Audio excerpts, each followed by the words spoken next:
alunos, bom dia, tudo bem com vocês? Estamos iniciando mais uma aula de História que tem como tema fontes históricas. E nessa aula de hoje, fontes históricas e formas de registros. Nessa aula nós discutiremos e veremos sobre esse conteúdo e sempre trazendo na perspectiva historiográfica, que é a perspectiva que realmente nos interessa no momento.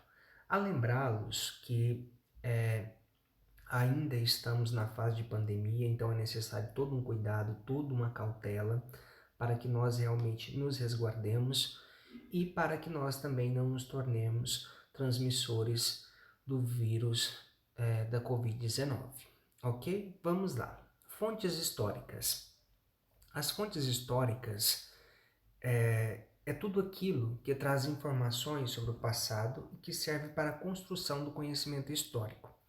Vejam bem, alunos, eu mencionei para vocês que antes da fase histórica, nós tivemos a fase pré-histórica. A partir do instante que houve o surgimento da escrita, nós passamos a ter a história. A história, ela utiliza-se de algumas fontes. Ah, professor, mas essas fontes que a história utiliza são variadas? É necessário que elas sejam variadas, porque se nós formos analisar um determinado período pegando apenas uma fonte histórica, nós construiremos uma história parcial.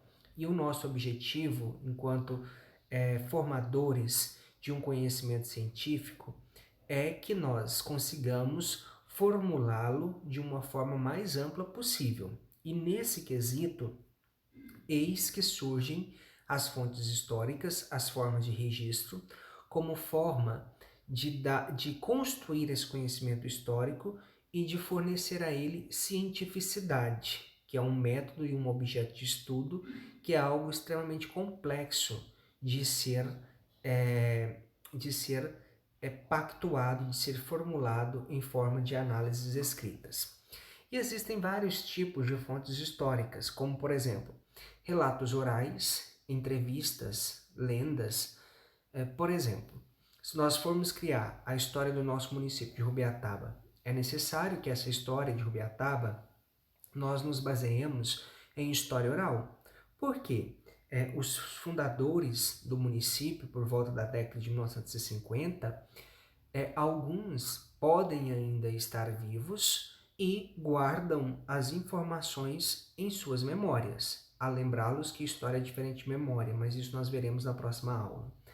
E por ser diferente, com todos os critérios, com toda uma metodologia adequada, é possível que nós transformemos essas entrevistas em relatos históricos. E para isso nós utilizaremos da fonte oral, a fala, que eles realmente nos fornecerem. Ainda, alunos, nós temos documentos escritos que também fornecem elementos riquíssimos para que nós tenhamos essas fontes históricas e são formas de registros históricos, como por exemplo certidões, cartas, testamentos, jornais, revistas, entre outros. Nós temos também, alunos, um outro tipo de fonte que recebe o nome de materiais. Essas fontes materiais é tudo aquilo que nós conseguimos pegá-las, tocá-las. Por exemplo, pedras, cerâmicas, objetos, entre outros. Ah, professor, mas objetos de cerâmica, eles são utilizados para que nós tenhamos conhecimento sobre o quê? Por exemplo, sobre povos, para ficar mais claro para vocês, populações indígenas. Elas utilizavam de uma forma muito abrangente essas formas de registro e recorriam à cerâmica. E a cerâmica pode ser utilizada como uma fonte para que nós tenhamos mais conhecimento sobre os processos de uma determinada sociedade. Fontes visuais. O próprio nome já diz, é aquilo que nós visualizamos, aquilo que nós estamos aptos a vermos. Imagens, pinturas, fotografias, anúncios de publicidade, entre tantos outros. Por exemplo, os governos eles recorrem muito a essas fontes visuais para criarem elementos, para criarem mecanismos de de uma imagem benéfica à população. Então, eles recorrem muito a imagens, anúncios de publicidade, fotografias, criando uma imagem de acolhimento para com a sociedade. Fontes audiovisuais e sonoras, cinema, televisão, DVDs, CDs. Esses tipos de fontes também são utilizadas e reforçam ainda mais uma história que precisa ser contada, e a lembrá-los que essas dúvidas sobre acontecimentos passados só surgem por meio dos elementos com os quais nós estamos diante deles, ou seja, no tempo presente. Então, é necessário que nós façamos uma reflexão, alunos, e que seja pontuado com os senhores relacionado a um outro conceito histórico que recebe o nome de signo análogo. Signo análogo. O que é isso? Faço para que vocês entendam, vejam bem.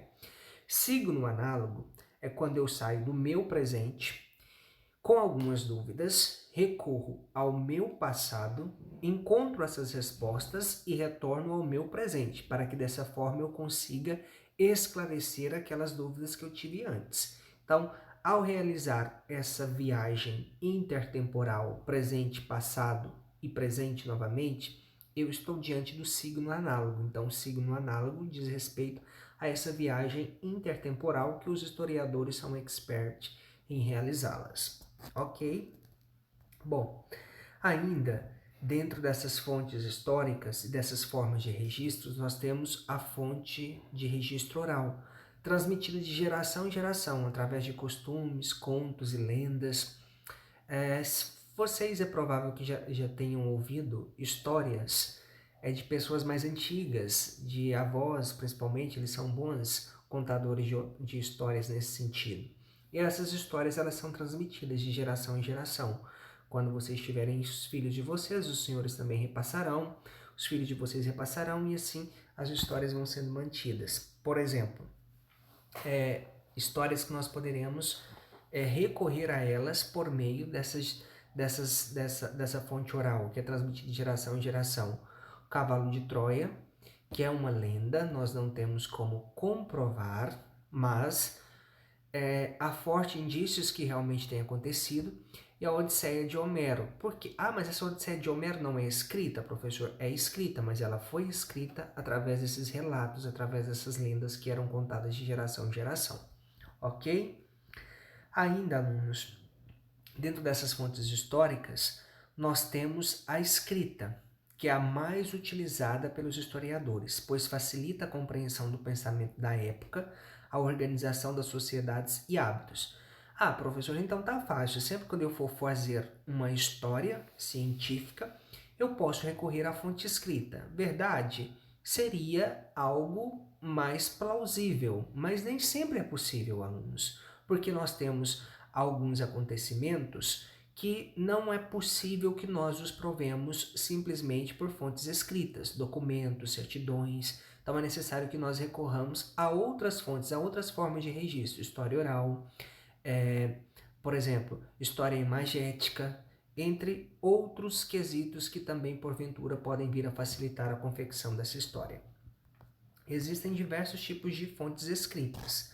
Por exemplo, a escrita cuneiforme, em placas de argila, inventada pelos sumérios, na antiga Mesopotâmia, aproximadamente 6.000 anos, é uma forma de escrita, sem sombra de dúvida.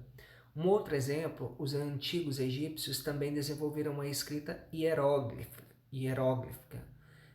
Inventaram o precursor do papel, o papiro.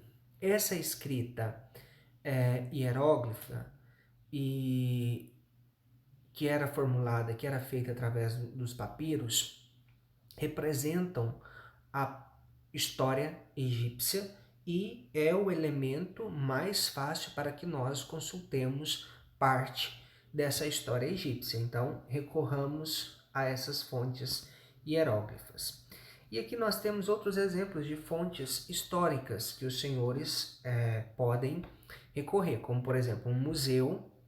Nós temos uma banca de jornais, um livro de receitas, que também é uma fonte histórica, e nós temos livros, almanacs. Então, tudo isso são exemplos de fontes históricas que nós poderemos recorrer a elas para respondermos as nossas dúvidas oriundas do nosso tempo presente.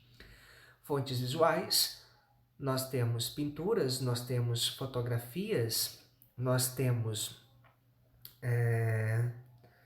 E é isso, pinturas, fotografias e outros elementos a mais. E fontes históricas, por exemplo, que eu citei para vocês, para os senhores, áudio, visuais e sonoras. Nós temos, por exemplo, o DVD, um pendrive, som e outros elementos a mais, ok?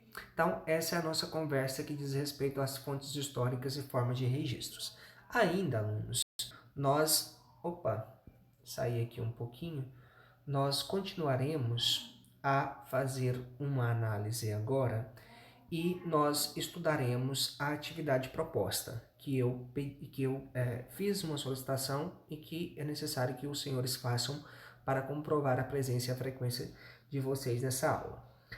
Tem como título os documentos de arquivo e a preservação de um patrimônio. E inicia o texto, eu vou lê-lo aqui de uma forma superficial, depois os senhores lerão atentamente. Quaisquer dúvidas que vocês tiverem, recorra ao grupo no horário da aula para que as dúvidas possam ser solucionadas, ok? Vamos lá. Antes do advento da escrita, o homem já registrava suas rotinas com desenhos e símbolos. O desenvolvimento dos suportes da escrita se deu da seguinte forma. Como assim, alunos? É necessário que os senhores façam uma reflexão, entendam que antes mesmo do surgimento da escrita, o homem já registrava a sua presença por meio de pedras, tabletes de argila, tabuinhas de madeira, papiro, pergaminho, até o papel e os documentos digitais. Então, assim, foi um longo percurso que nós tivemos para chegarmos nessa fase tecnológica, nessa fase digital que nós estamos hoje.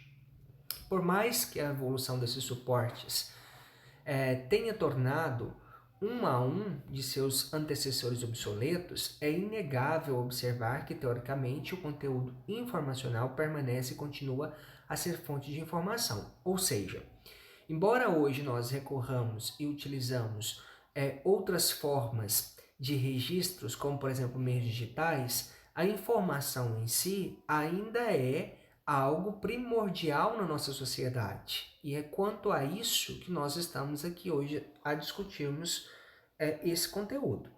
Assim, desde que o homem passou a registrar suas atividades e pensamentos, aos poucos foi imprescindível adotar uma forma de armazenamento que deu origem aos arquivos, alunos.